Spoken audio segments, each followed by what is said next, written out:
Hi, my name is Ellie Young, and I'm presenting today on mapping Scope 3 data for sustainable supply chains, how we can use Graph for these ESG types of challenges. So just to start out, there's a pretty serious urgency around sustainability now, and I'll go through a little bit of a timeline. So in 2001, just at the turn of the century, there was a report published called the Millennium Ecosystem Assessment. And this was basically about 2,000 scientists who were convened by the United Nations to describe the state of ecosystems in the world today.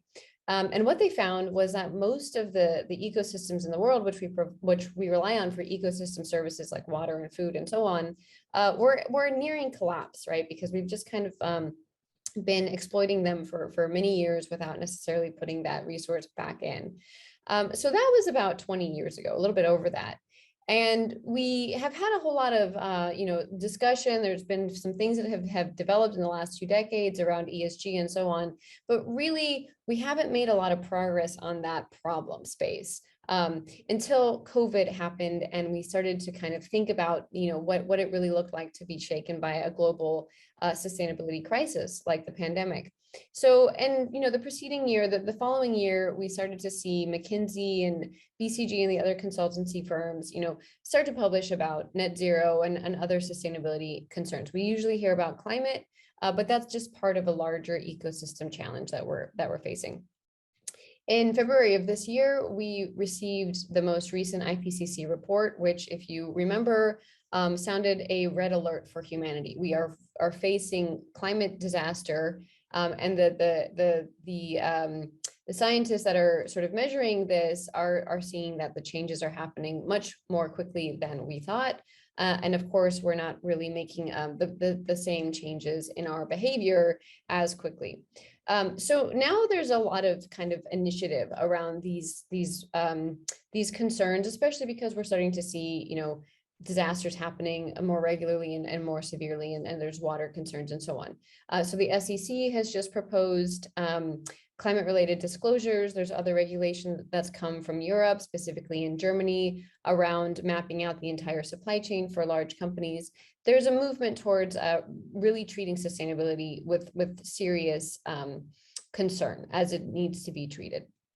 And the reason that we're starting to see this happening is because climate change is becoming apparent, right? And so we are looking into the future. We're not exactly sure what's going to happen, but we can be certain that it's going to be serious. As this headline suggests, we will have a supply chain that's actually more disrupted than COVID. And that's going to be sort of a continual thing, right? COVID has ebbed and flowed, of course, but at some point it will have to end. Climate change does not work the same way. So we really need to be thinking about this problem in a serious way as it starts to impact our bottom lines in business, and also, of course, our consumers and the very environment that we rely on. So the big question here is, how do we mitigate impact and risk, right? So on the one hand, we're producing this problem throughout our supply chain, our economic activities, and we have to solve that in the long term. But then we also have sort of immediate risk events, right? From disasters, from supply chain disruptions due to resource lack of availability, et cetera. So we need to think about both ends of this situation.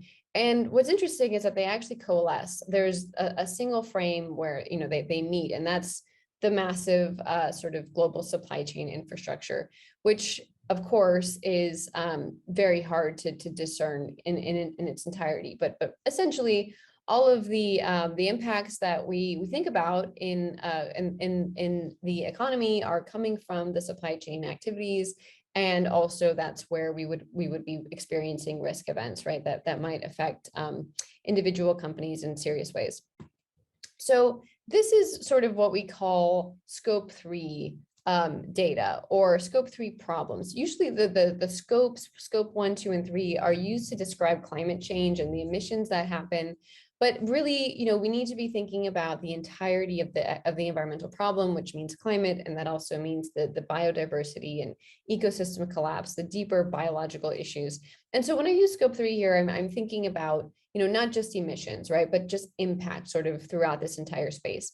And what Scope 3 refers to is the activities that aren't exactly directed by a company, but that are related to the activities that they do, right? So for example, if you are a large firm like Unilever or BASF, you may not be directly impacting the environment because a factory is, polluting or some other thing. But because that factory produces for your supply chain, you are actually inadvertently sort of responsible for that. So that's scope 3. And just for anyone that isn't clear, we have a couple of other definitions here. Scope 1 is the resources and the emissions that are used directly by the company. So this would be sort of HQ and the various sort of operations costs of the immediate center. And then there are the indirect costs in scope 2 of folks that work for the company and the things that they sort of do while carrying out that activity that are a little bit right of center of the actual just operations of the company itself. So this includes things like airfare and things like that for employees who are traveling. But again, when we think about what the exposure is for firms and for actually sort of addressing these major environmental challenges that we face, where we're really focused on scope 3. So how do we get data about scope 3? Well, there's a few options, right? And to be honest, none of them are all that great. So the first one you may have heard of is ESG, which stands for environment, social, and governance. And it's this idea that we can evaluate the company performance along these 3 axes and give a score, right? And with that score, we can, direct investment dollars and so on. Now, that as a concept is not exactly granular. We would need to have much more specific information to make decisions about resources and impact and risks and so on. But there's also more problems than maybe we even realize with the ESG landscape. So I'll just go into that a little bit here.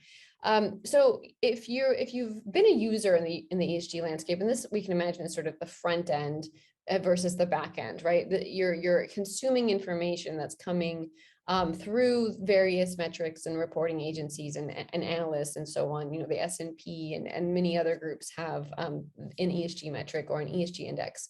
And what's happening for users is that they're sort of confused by all of these multiple and often contradictory metrics, right? How do we know if this company, which is ranked highly by one, is actually green, or if it's not because it was also ranked, not as high by this other metric, or, things like that, right? And we really don't know like what is being measured. We're just getting these scores. And if we can imagine the complexity of the supply chain versus, a number or a rating, there's obviously a huge amount of abstraction that's entering. And so what's happening in the back end here? Well, we have metrics which are coming through, and these are primarily focused on scope 1 kind of concepts. So if we think about emissions, for example, they're typically measuring emissions in the actual corporation, right? Versus through the supply chain as we're discussing here.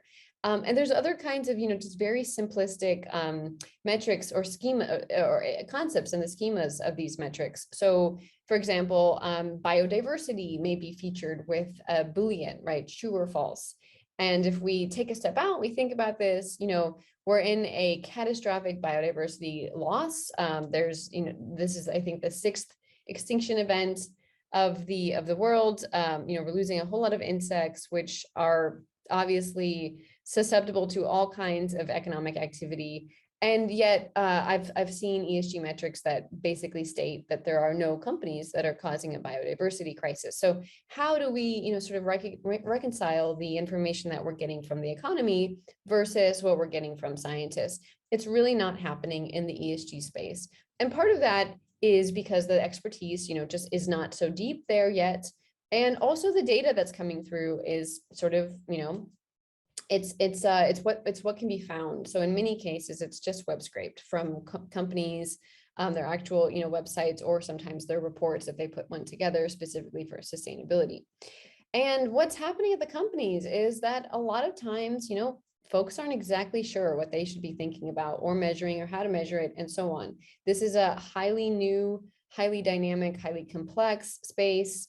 And as we've established, there's no standards. So there's really, sort of a lot of uncertainty throughout this entire pipeline. So we can consider ESG as a not very robust framework. It's not going to really allow us to understand how and what to change to reduce our impact in the scope 3 domain, and also how to reduce our risk exposure.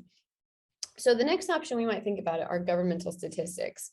And this is sort of a challenge, right? Because if we imagine, the issue of, let's say, the impact that copper has environmentally, or different mines, we may be able to pinpoint that to some extent, because we can say, well, this supplier produced copper from Kazakhstan, and we could evaluate at the country level what's happening with Kazakhstan's environment, right? And try to connect the two situations. But if we really wanted to evaluate from an operational lens, what could be done to reduce the impact of the mining activity, or to even evaluate, right, how different mining companies may be handling impacts in different ways, who should we choose to purchase from, for example, we really just don't have that level of granularity. It's not possible to identify the practices that are happening at a local space in an aggregated statistical information form.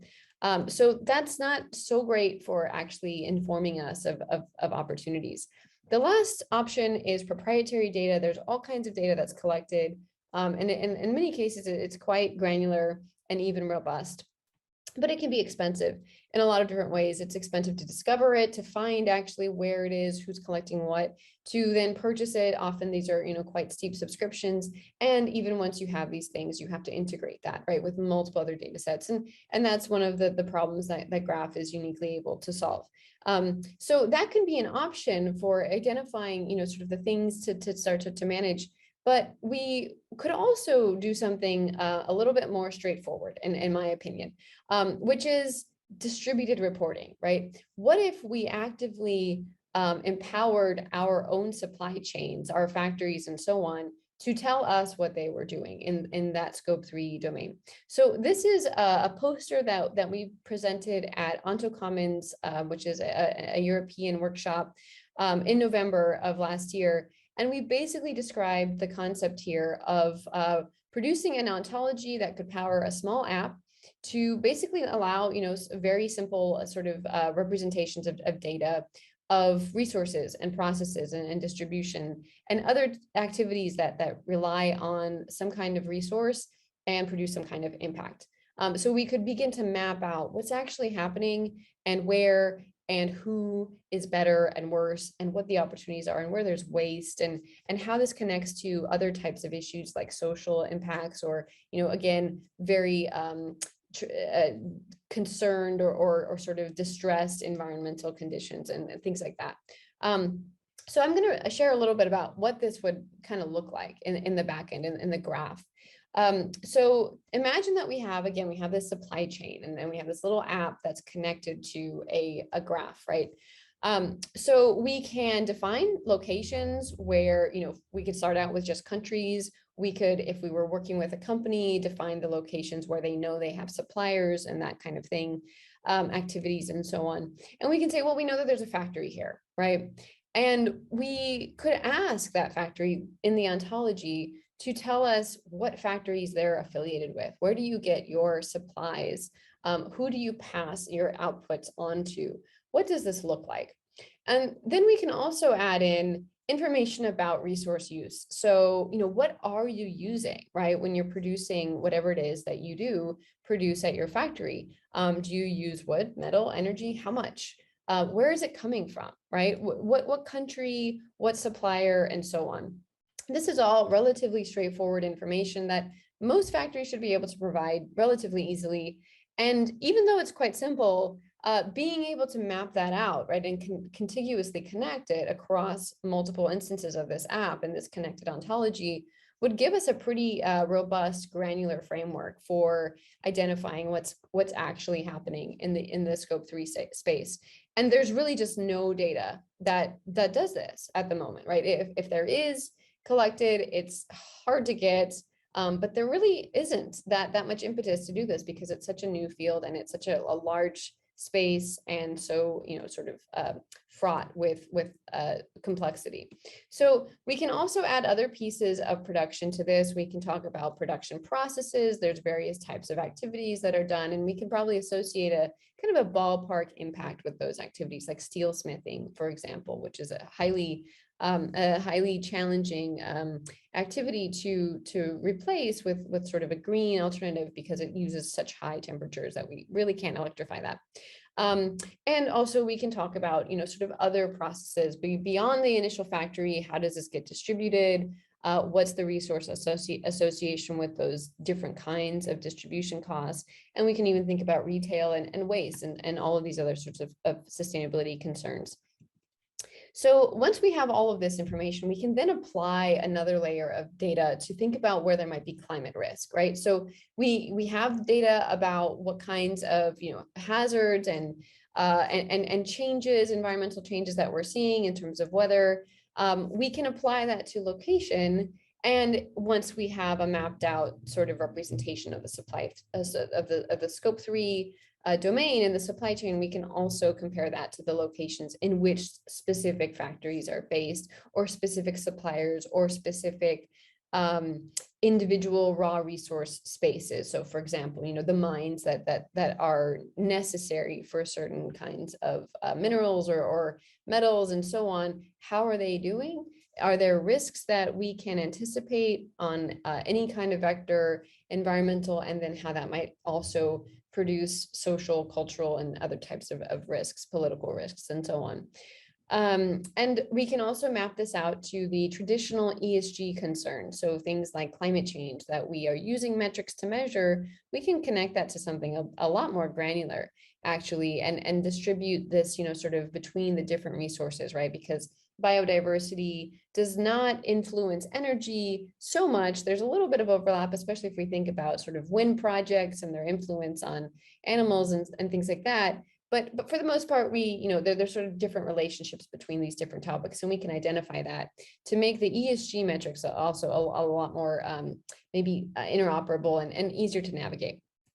So the value proposition for this kind of approach to data mapping is that we can instantly get a much higher level of data, for us to kind of reason over as managers and decision makers, and define more robust projects and strategic roadmaps for addressing these sustainability challenges that we face. So firms can sort of see their own operations. As I mentioned, they can define better and more robust strategic roadmaps.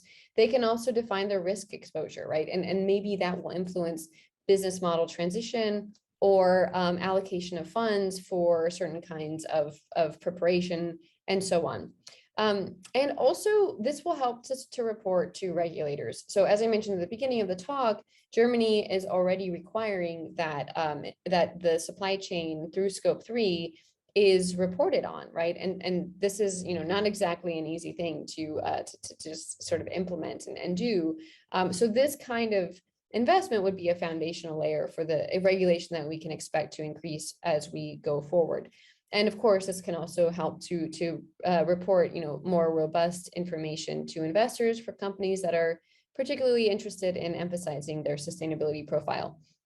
Insurance companies may have a specific interest in this sort of project because it helps to really identify risk, right? And to actually see, sort of where those possible events might be distributed and who will be affected by those things.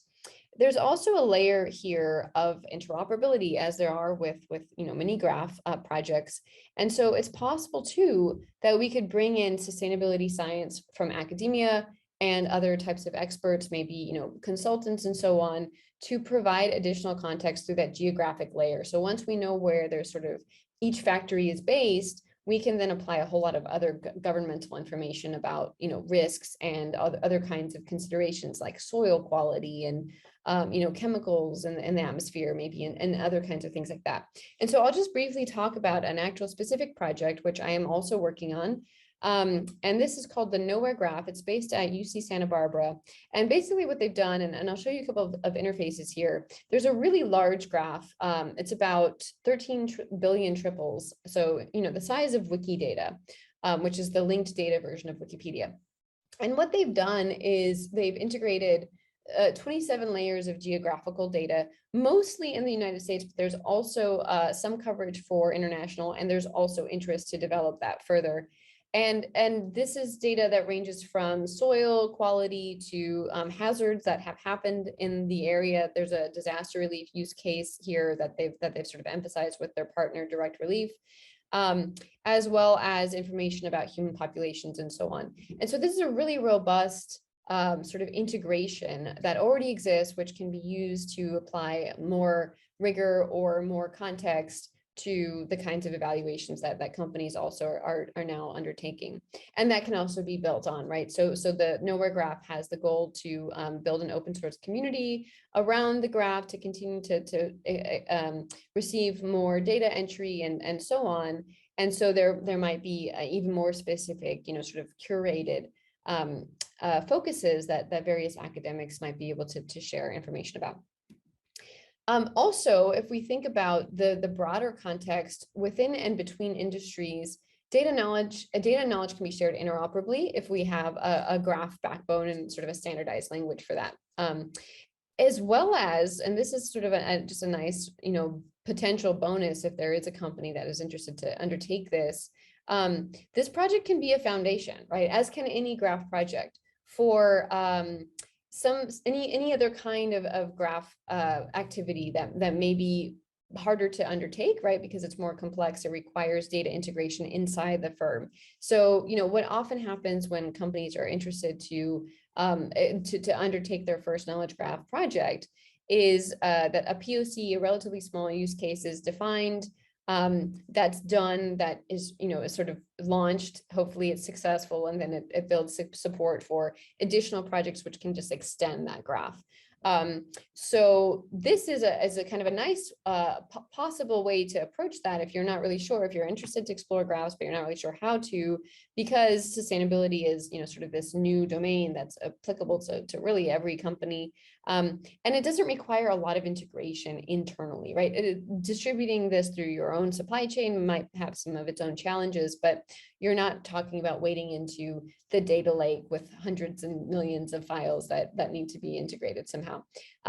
So, and I'll just briefly throw in that one of the things that we're imagining at Common Action, where which I lead, is ontologies that can stack, right? So we can have this first layer of the problem space, and then we can stack on top of that different kinds of coordination ontology. So this, for example, is a little snippet of one that is focused around identifying groups and projects and individuals. So we can imagine that there's a factory that we find somewhere, and then we maybe want to coordinate between that factory and HQ on a certain change initiative. And so we could actually start to organize that through the graph layer as well. So there's lots of different ways that this small input could actually extend into a broader corporate environment.